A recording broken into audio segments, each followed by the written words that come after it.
Welcome back, ladies and gentlemen, to another episode of the Life's Playbook. This is season 5. Yes, 5, episode 1. As always, I'm your co-host, Noah Holly, and with me, host Quinn Jackson. And today, we will be discussing our top 10 wide receivers in the NFL heading into the 2020. With that being said, it is new season. What better way to start off the season than with another top 10? Because you know what? We love top 10 lists. And we got our own stances on our top 10 list. We're going to talk about the receivers. Because the receivers are a important position.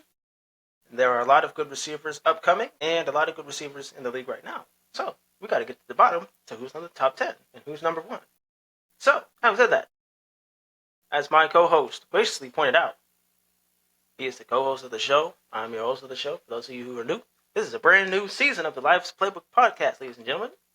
Season 5, episode 1. So we're coming at you guys hot with a brand new episode, a new top 10. With that being said, let's get into today's episode. Before we get started with today's episode, make sure to download Prize Picks, the most elite sports fantasy app. And how about them Pacers stealing game 1 at OKC in the NBA Finals? They got the job done. Hey, Pacer Nation, you guys, hey, we on the high right now. We on the high road. Game 2 is Sunday. We going to find out if OKC can bounce back, or we going to see if the Pacers steal 2 at home. And let me tell you, in my opinion, if the Pacers walk away with Game 2, them boys, OKC, might be in some trouble. We going to see if they can bounce back. This is going to be the last home game for OKC till Game 5. Game 5. After Game 2, they go to Indy. So, shout out to the Pacers and Tyrese Halliburton for bringing them back and stealing Game 1. OKC might be in some trouble. Noah, your thoughts on that real quick. Do you think OKC is going to bounce back? I'll tell you why. You know the song is hot right now. What the Halliburton? What the LeBron James? Pacers in 5. Pacers in 5. Yeah, they're not going to sweep OKC, bro. Well, OKC, y'all OKC boys. is not going to go down without a fight. What's that? OKC will not be going down without a fight. They're going to get 1 on the board. That is true. That is true. We will wait to see what game that is. But OKC, y'all boys, y'all go down 0-2, y'all might be in some trouble. Having said that, let's talk about it. We are talking top 10 wide receivers in the league heading into the 2025 season. This is based on their production these past previous years. Our list is as different as the next guys. As always, we're gonna start from 10 all the way to 1. So let us know in the comments down below what you guys think of our lists, as well as the guys that we have on our lists. Because who knows, they could be very different, they could not. So let's kick things off. For me, I got a couple honorable mentions on this list for me before I kick off who I got at 10. My first honorable mention is Chris Godwin. He is a solid wide receiver in the league. Obviously, he's not a clear-cut one, and his productivity kind of gets shadowed behind Mike Evans. But he's still a solid foundation of a player, still produces, can still have 1,000-yard seasons. Dude is phenomenal. So he's my first honorable mention. My second honorable mention, and this was tough because he's really young and he's just as good as one of the dudes who I have on my list, despite him being very young. At number 2 on my honorable mentions, I got Brian Thomas Jr. from Jacksonville. Dude only played 1 season because he's a rookie, so this is going to be a sophomore year, and he is very good, but it was a toss-up between him and Neighbors, and I went with Neighbors. So Neighbors is going to be on my list, but I went with him over BTJ, but he's really good, and I think he's going to have a good sophomore season. And my last honorable mention is Amon-Ra St. Brown. He is not on my top 10, but I think he's very good, but I think he's he's a slot guy, and I think a lot of his productivity, is I don't want to say underappreciated, but it's not as talked about as it should be. But he is an honorable mention, and yes, that might get heat for that. And who knows? Maybe you could argue some of the guys that I'm gonna name, he could be on the list for. But I got Amon Ra as an honorable mention for me. So those are my three honorable mentions before I kick off my list. Noah, do you got any before you kick off your list? Yes, sir. So up first, for my first honorable mention, I will be putting Devontae Adams. I'm sorry. He's one of the greatest receivers of this generation. But, I don't feel he's going to be able to put up numbers like how he did because, age is a factor when it comes to these physical sports. So that's why I'm not putting him in top 10. Good luck with the Rams, though. My second honorable mention, I will be putting Nico Collins. He stepped up big when there was no Tank Dell. And no. Nico Collins is not a top 10 receiver, man. But he did step up when Tank Dell went down with that injury. He helped out with C.J. Stroud. And for my third honorable mention, I will be putting JSN, Jackson Smith-Njigba. He's still young. There's still a lot he can do, but I do not feel he's a top 10 receiver yet. Maybe after this year he will be, but, I don't see him being top 10 going into this season. So those are my three honorable mentions. Said that. I think Nico Collins not being on your list is blasphemous. The dude produced, even though the Texans were somewhat mid, he still produced. I think it's blasphemous that he's not going to be on your list. But I understand where you are coming from. Having said those things, let's kick it off with number 10. And you want to go first with who you got at number 10? Yes, so I kind of have a interchangeable 9 and 10, but I feel this person fits here. I put DK Metcalf as a top 10 receiver here. He's with a new team this year. He does have actually, no, I'm lying. I'm taking DK off the top 10 because he with Pittsburgh, and, George Pickens, he wasn't getting thrown the ball, so he's not top 10. So take him out top 10. I'm going to refresh this list. I will be putting Tyreek Hill at 10. There's a lot of controversy with him. He's a receiver who shows speed kills. Speed kills as a receiver against DBs. But, he's kind of – I feel he's going to have a digress year this year, dealing with, the contract and Tua. I don't think Tua's going to be able to do it this year with him, but we'll just have to see. So I'm leaving him at 10 for right now. All right. Tyreek Hill, that's a very, I would say at this point that would be a sleeper pick because dude's production hasn't been that great. But as you pointed out, the Dolphins haven't been great as of late either. So I don't hate it. I understand it. But having said that, for me, who I got at number 10 is a dude that's also facing some criticism for some unknown reason. I mean, you could argue, just like you, my 10 and my 9, and honestly my 8 are all interchangeable. But for me at 10, I have Stephon Diggs. He's a slightly older guy. I think he's coming off an injury, so we know he's due for a bounce-back season, which I think he's going to have, especially on the Patriots. And he actually has a good quarterback, so I think he's going to have, not saying CJ was trash, but his time with the Texans wasn't that game-changing. But anyways, I think he's going to have his bounce-back season. He's coming off an ACL injury. He's facing unnecessary criticism online for the boat incident. Y'all know what I'm talking about? Don't know what I'm talking about. And I don't understand it. The dude was just on the boat. He's on the field. We've all seen the videos. He's on the field. He's getting in shape. He's not doing drugs. He's not with the girls. He's going to be all right, and he's going to be all right for the Patriots. So I got Stephon Diggs at 10. For me, bounce back season is loading this year. And if he doesn't get it, we have a problem. But that's who I got at number 10. Which brings us to number 9. Noah, who you got at 9? Yeah, so my number 9, I did have Stephon Diggs. We all know what Stephon Diggs can do when he's not injured. He's an outstanding player. He's one of my favorite receivers in the league. currently. But, he has been battling injuries. That's what I got to say about Stephon Diggs. Hey, give him his game. The media needs to stop hating on Diggs, man. Let him be a baller out there. He has a life outside of football, too. Exactly. And Cardi was on the boat. Cardi B was on the boat there, too. So y'all cut him some slack. Cut him some slack. He's back on the field. He's getting himself in shape. Cut the man some slack. But you got him at 9. At my number 9, I have another dude that's also battling injuries, is also due for a bounce back season. And I'm pretty sure I told you a while ago that this dude was going to be on my list. But I got Cooper Kupp.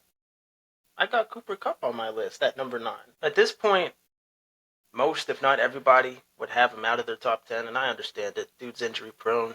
He hasn't really been able to give the Rams a full season anymore, and some would argue he is washed.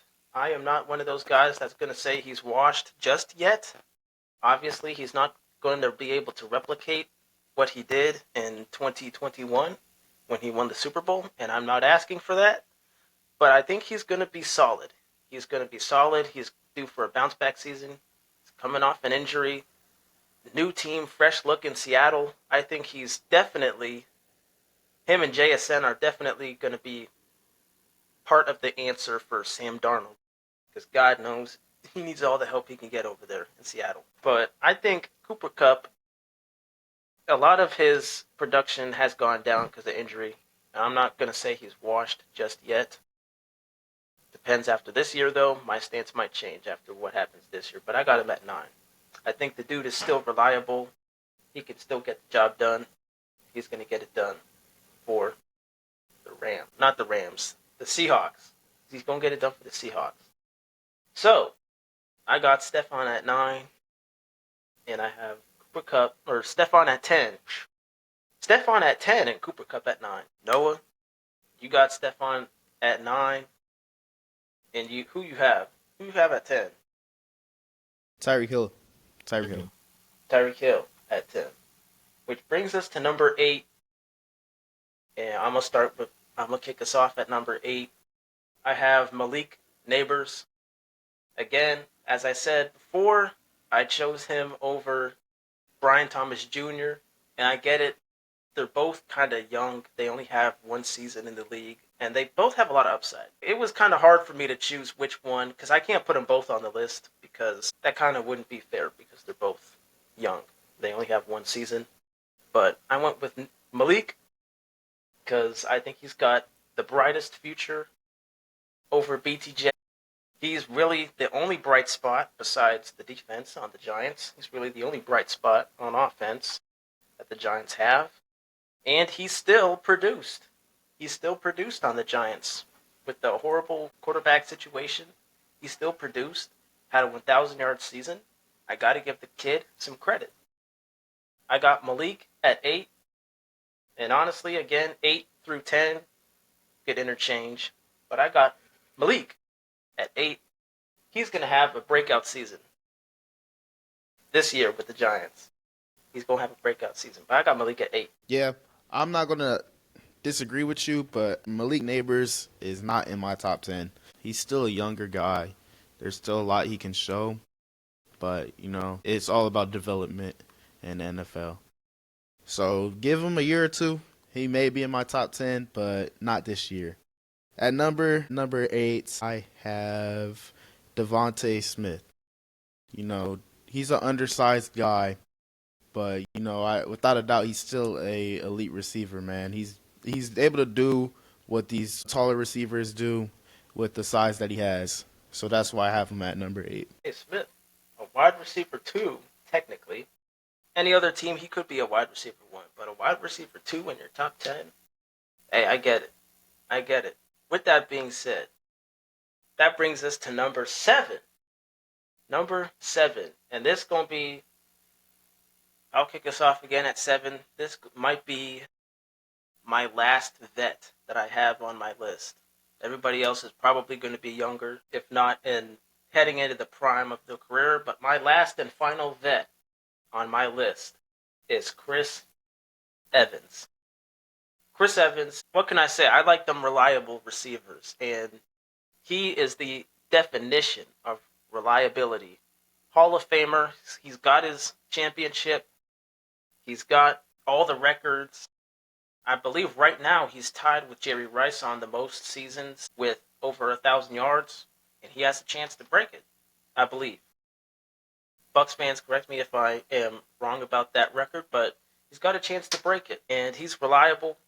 Dude is going to probably have another historical season, probably going to have another 1,000-yard season. He's only got so many years left, which is why I have him this low, because he's not going to be in the league, I think, for much longer, but he's reliable, and that's all I really got to say about that dude. He is Timothy, and he gonna be a Hall of Famer. But I got Chris Evans at 7 for me. Who is Chris Evans? Mike Evans. My bad, chat. I'm talking, man. I'm thinking Captain America right now. Mike Evans. Their names are so close. Okay, I have Mike Evans on my list. Mike Evans is on my list, but I have him, I believe, one space higher. But you could exchange my eight and 7. At number 7, I have Garrett Wilson from the New York Jets. You know, he is going to be reunited with his quarterback from college football, and that being Justin Fields. So they already have the chemistry built from when they played together. So I do believe that, you know, Garrett Wilson will have a breakout year this season. So that's why I have him at 7. But you can easily swap him with Devonta Smith. Those two, and Garrett Wilson at 7. I don't hate it. Don't hate it at all. Understandable. With that being said, thank you for catching me calling him Chris Evans, bro. I am not. I mean, shoot, he may as well be Captain America for the Bucs. May as well be Cap for the Bucs. But having said that, that brings us to number 6. At 6, Yeah. So my number 6 receiver is your number 7, being Mike Evans. You already basically summed up what I would say about Mike Evans. You know, he is an older guy, but I think it is that he had over 1,000 yards every season. He's been in the league for I think 13. This will be his 14th season. Yeah, correct me if I'm wrong. Mike Evans is without a doubt a great player. He's a great asset for the Buccaneers. He does have the championship ring. Not a championship ring. What am I talking about? This ain't basketball. He does have a ring, though, from when he won the Super Bowl with Tom Brady. So without a doubt, he is still among the greats. He will reach another 1,000-yard season this year with Baker Mayfield. So he's consistent. So that's why I have him at number 6. having said that, my number 6 is probably going to be a sleeper pick because his production hasn't been bad, but like it hasn't been like standoutish until last season, surprisingly, with our team. And that man is Jerry Jeudy. I got Jerry Jeudy at 6. Now that might be a sleeper pick. And I thought about putting him in the top 5, but because his production hasn't been like standoutish, I can't put him over the guys I got at 5. But he is, surprisingly for us and in the league, he's producing. Despite our quarterback play, and I got to give him credit for it. Dude's producing. He's reliable. Hasn't battled with any injuries yet. Not trying to jinx it. It could change. Hope it doesn't. I hope he gives us another good season. But that might be a sleeper pick having Jerry Jeudy at 6. But he's producing nonetheless, despite playing for the Browns. Got to give him credit where it's due. He had a 1,000-yard season. And I think he's going to be solid every year. As long as he's healthy, I think he's going to be solid every year for us. And maybe if he tops his 2024 season, he will be in my next top 5. But right now, I can't put him at 5 because before Cleveland, he kind of was flying under the radar. But I got Jerry Jeudy at 6. Might be a little bit of a sleeper pick there. With that being said, that brings us to the top 5. And before we get to the top 5, a quick little recap of our 10 through 6. I'll start with my 10 through 6. I got Stephon Diggs at 10. I got Cooper Kupp at 9. I got Malik Neighbors. Might be a controversial one because he's only had one season in the league so far, but I got him at 8. At 7, I got Mike Evans. And at 6, I got Jerry Jeudy. So that is who I have 10 through 6 before cracking into the top 5. So for my recap, at 10, I have Tyreek Hill. At 9, who did I put at 9? Stephon Diggs. At 8, Devonta Smith. At 7, I had, who did I have at 7? You got Garrett Wilson. Having said that, that brings us to the top 5. Now, 5 and 4, you could throw anybody in there. That Amon-Ra honorable mention might come to nip me in the bud. But we shall see. Hopefully, 3 to 1, I'm hoping we're all thinking the same guys here. I'm hoping we're all thinking the same 3 guys here. Just depends on the order. But that brings us to the top 5. So let's talk about it. Noah, who you got at number 5? At number 5, I have Puka Nacua. Okay? I'll tell you this. I don't feel he's going to get as many targets being now that the Rams have Devontae Adams. They have that veteran guy. He's going to want to be targeted a lot, and that's going to take away a lot from Puka Nacua. Without a doubt, he's a good receiver, but I do feel his not production, but like the targets that he will have will go down. So that's why I have him at 5. So that's not a bad pick, Puka at 5. That's not a bad pick at all. I don't know about his production going down with the addition of Adams because, like you alluded to when you were talking about him in your honorable mentions, the dude is an older guy and you don't think he'd be able to produce as well as he was in years prior. So I don't know. I don't know if Puka's production is going to go down, but we'll see. We'll see. He is very good, but not a bad pick at 5. Have Puka at 5. For me at number 5, I got, and you could honestly flip 5 and 4 for me, but for 5 for me, I have A.J. Brown. I got A.J. Brown at 5. Dude's very solid, very good. Obviously, you could toss up whether he's the true one on the team for the Eagles or is it Devontae Smith. You could toss that up in the air. I think he's the wide receiver 1 for the Eagles, and he is solid. He is physical. He's big. He produces every year. Great hands. Great route runner. Dude, he's got a chip. He won a chip.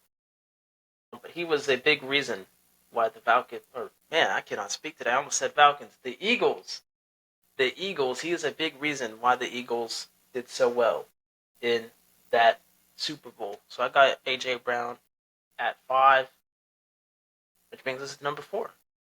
Noah, who you got at number 4? I accidentally forgot A.J. Brown out of this list. It's too late to restart it now, but without a doubt, I would have A.J. Brown at 4, but I left him out the list on accident.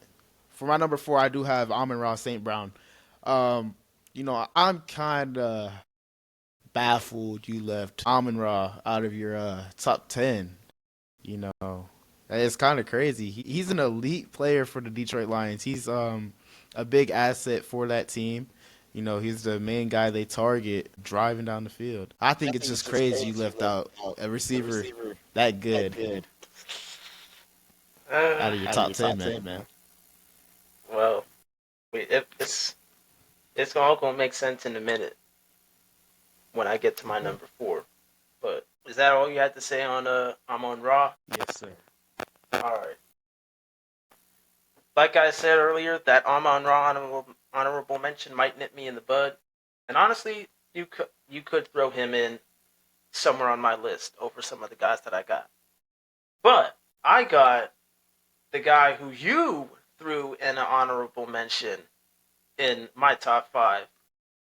And it's blasphemous that you don't have him on your top 10, but I got Nico Collins at 4. I don't know what you're seeing that doesn't make him top 10, but dude's produced every year on the Texans. He's produced, had great seasons, even when Tank Dell was out and Stephon Diggs was out. He still had a 1,000-yard season. He was still very good in the postseason and still very good in the regular season. Dude hardly battles with injuries, and you could argue that maybe he's not worth snubbing Amon-Ra over. You could argue that. But I'm putting him over Amon-Ra because I think he's very good. I think he's underrated. But he produces. I think him at 4 for me, it ain't crazy. But I can definitely hear the arguments for him being over Amon-Ra. But I think it's blasphemous that you don't have him on your top 10. I don't know. I don't know what Nico Collins were watching. I'll tell you why. All right. Tell me. Let's hear it. Okay. Last year, obviously, I was in boot camp. I missed a lot of the football season. But the year prior, senior year, I had Nico Collins on my fantasy football team. And that guy did not put up jack for me whenever I started him. He's maybe giving me 12 points. So that's why he's not a top 10, man. That's why he's not top 5 either. Everybody I have in my top 5 produces well in fantasy, bro. Oh my gosh.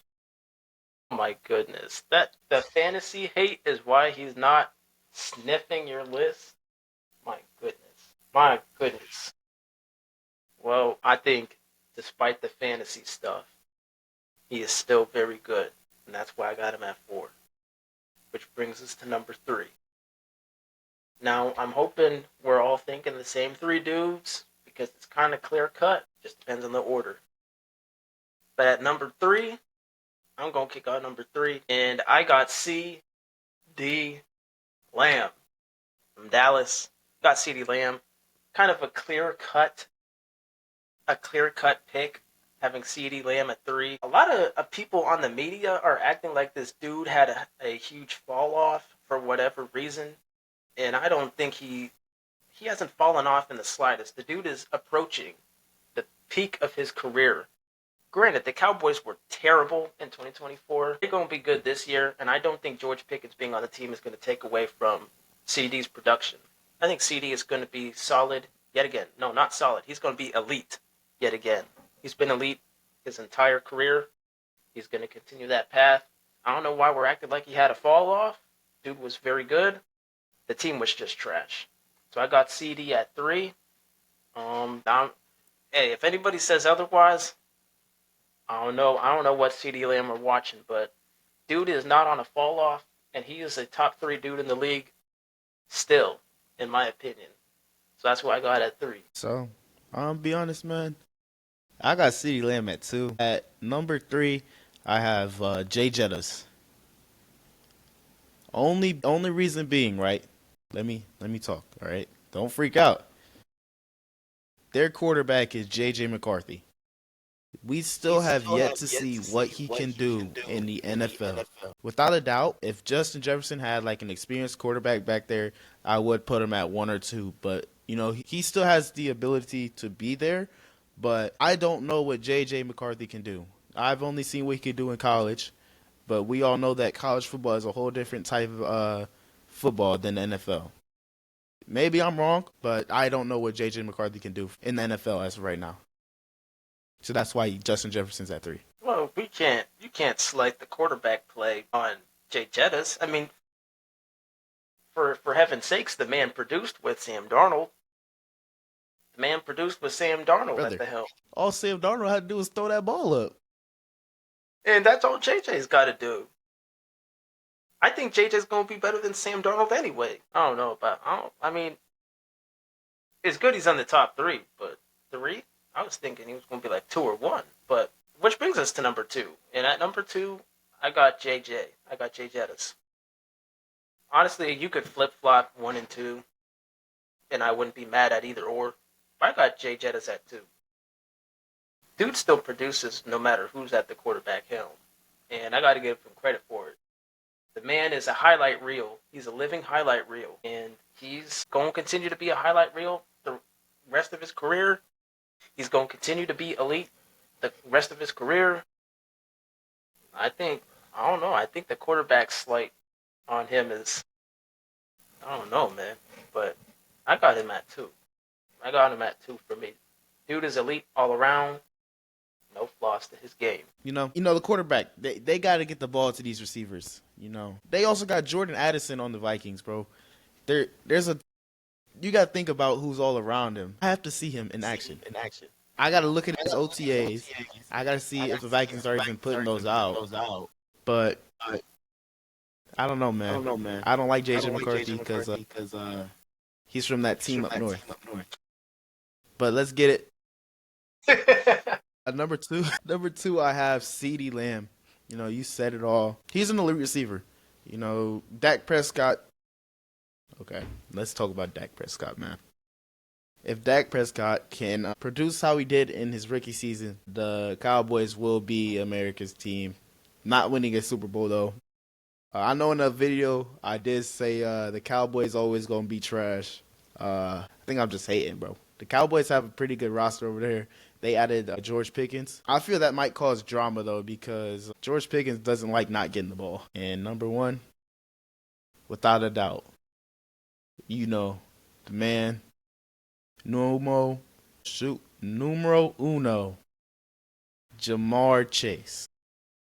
Without a doubt, hands down, Jamar Chase is the number one guy going into the 2025-26 season.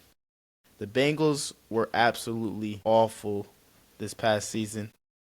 They did better than us, but like still, they're awful. They gotta find out a way to pay this guy Jamar Chase, man. You know, he's their franchise receiver. He reminds me a lot of Ocho Cinco, man. Big debate with Ocho Cinco and Jamar Chase as to whether Jamar is already better than him in Bengals history. Big debate on that one. But, you know, he does remind me a lot of Ocho Cinco and A.J. Green, you know, two great receivers.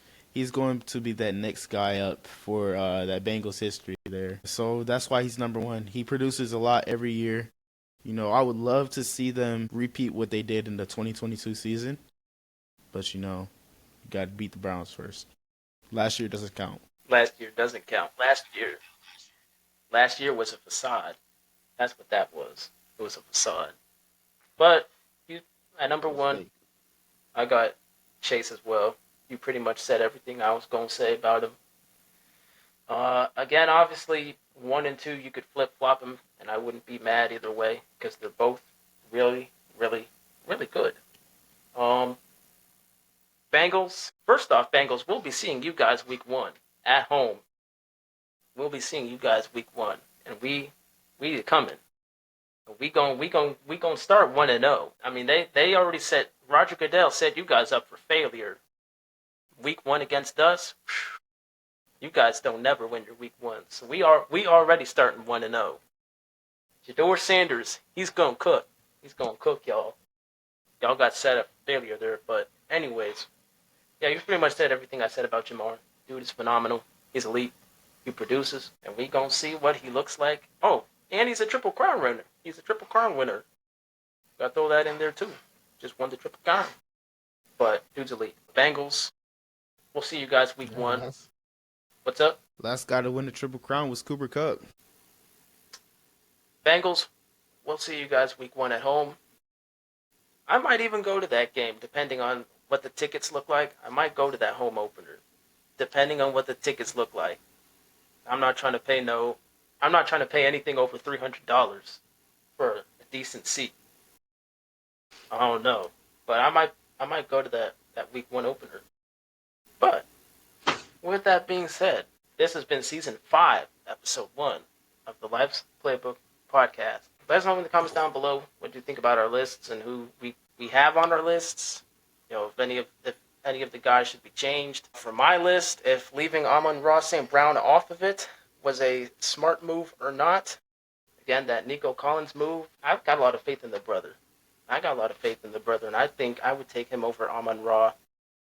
Maybe not every day of the week, but I would take him over Amon-Ra sometimes here and there. But let us know in the comments down below what you think about the list. With that being said, we'll catch you guys for season 5, episode 2. Till then, peace out.